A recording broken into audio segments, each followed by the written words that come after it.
Ayan. Huli na naman si Pukis. Pero pinagtataka ko, bakit hindi nanlaban? Yung nag-uudyok ng kaguluhan, nung hinuli tahimik naman. Ang nag-iingay, yung abogado, hindi yata naiintindihan ng kalakaran na hindi pa kailangan ng abogado kapag sa panahon ng hulihan. Kailangan siya kapag nasa loob na ng presinto. Abay, bubo itong si Topacio. Pero balik tayo kay Pugis.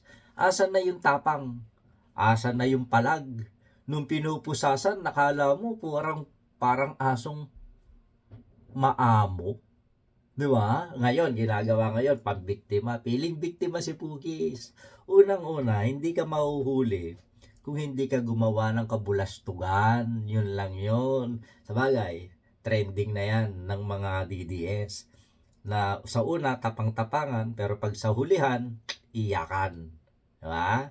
Kaya ingat-ingat na lang sa mga DDS. Punta ulit sa kalsada. Mag-rally, magsigaw. Kasalanan na naman yan ni BBM.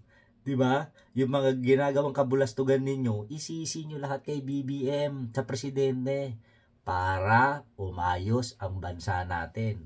Babus nila nyo.